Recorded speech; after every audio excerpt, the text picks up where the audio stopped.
Don't miss out. Click that button right now and get started today. Okay. Two things just happened there. The first one, absolutely not a call to action. It was more about urgency and a little bit of scarcity. The call to action was get started today. Click the button.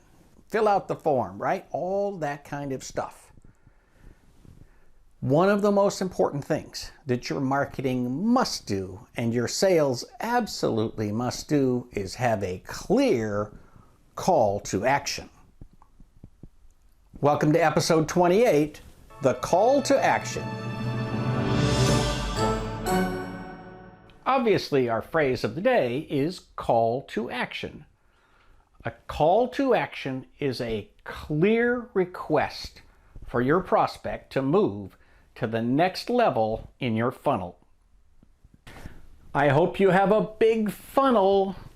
If it's a sales funnel, the call to action really needs to be buy now or take the next step along the path through the sales funnel.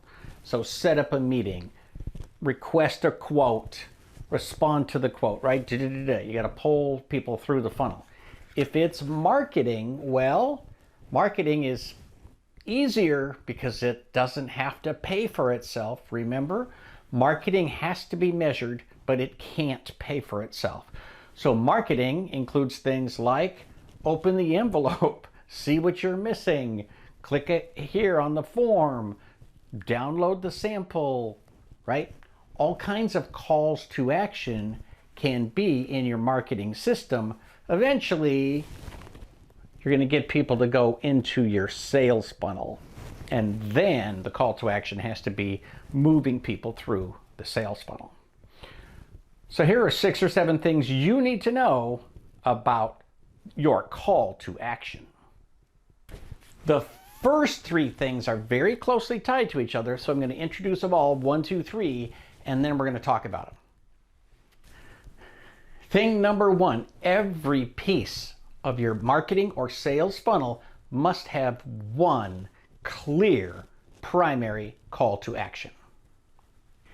Thing number 2, in your active voice, you must be very, very clear and precise about exactly what you want them to do. Thing number 3, you can have additional secondary calls to action. So here's why I wanted to put all 3 of those together. First of all, you must have one primary call to action.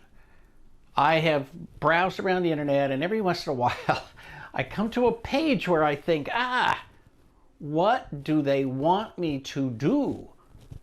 Am I supposed to click here, fill out the form, do this, do that, right?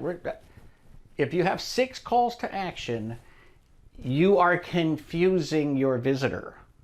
So there needs to be a primary call to action, but there can be secondary calls to action.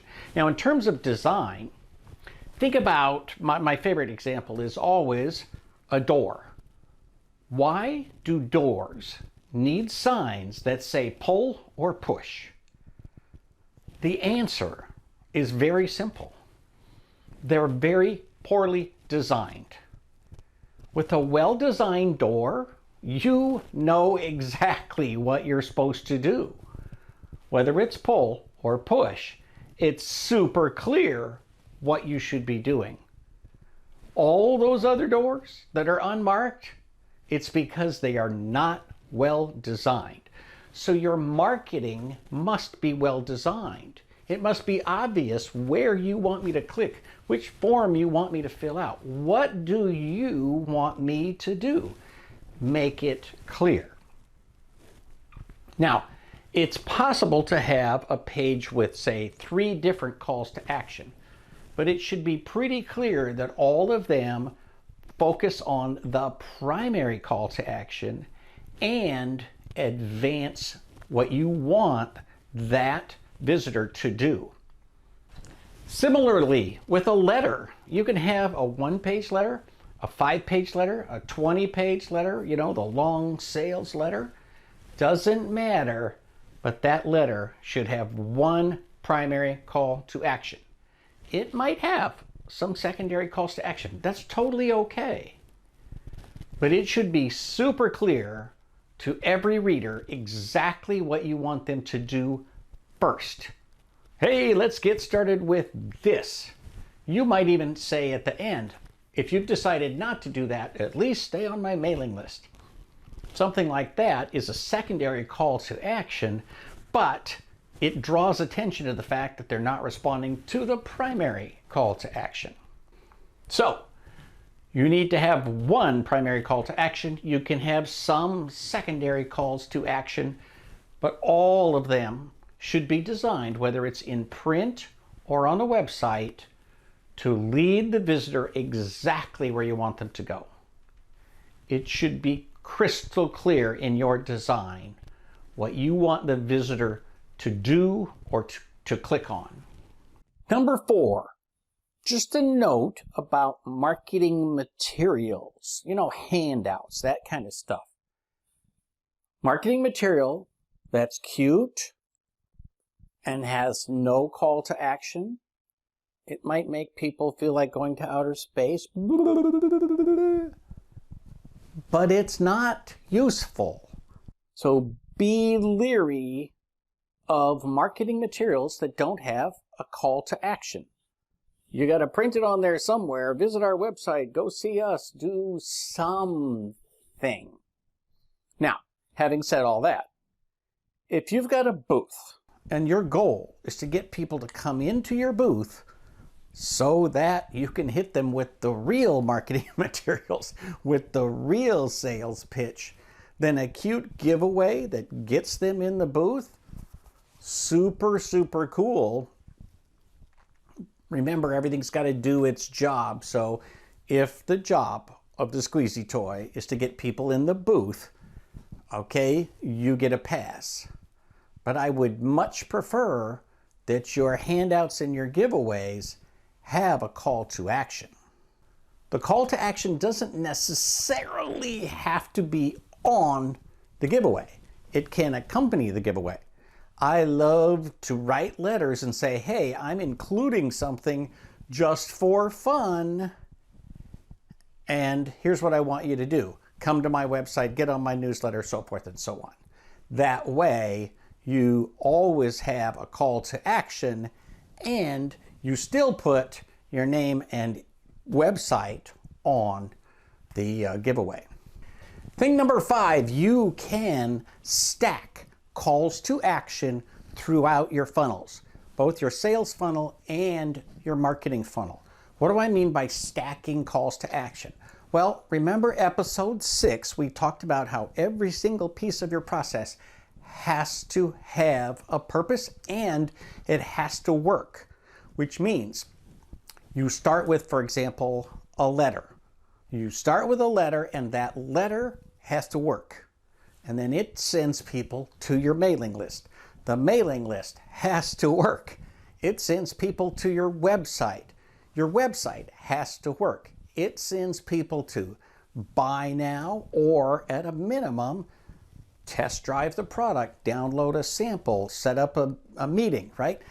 Call to action, call to action, call to action. So you can literally have steps in your funnel and drive people through that process through your sales funnel by stacking your calls to action. Make sure that you note where you draw the line between marketing and sales. What does that mean? Well, marketing, remember, cannot pay for itself. It is an expense.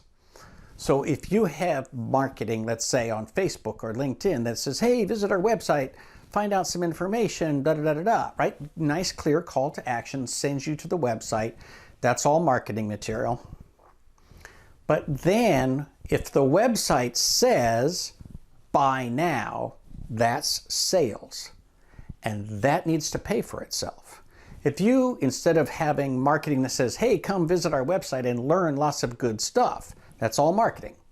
Instead, if you have an ad that says, great classes, buy now, and people click on it, do not send them to a site where they can't buy. Do not send them to a site that does anything other than give them information and take their money. As odd as it sounds, I've worked with several vendors who had great ads, and we would send clicks to their site and then people wouldn't buy. And the weird part is the ads literally said, buy this. And sometimes they even have the price, buy this, $299. And thousands of people would click on it, but then they wouldn't buy. So that means that something is broken on the landing page. Either it's boring, it's uninteresting, they thought they wanted to buy, they were willing to pay the $299, but the page failed to get them to enter their information. Or the checkout process failed. It was too cumbersome. They asked for too much information. Some people, in order to get, a freebie, ask you in required fields a dozen or 24 questions.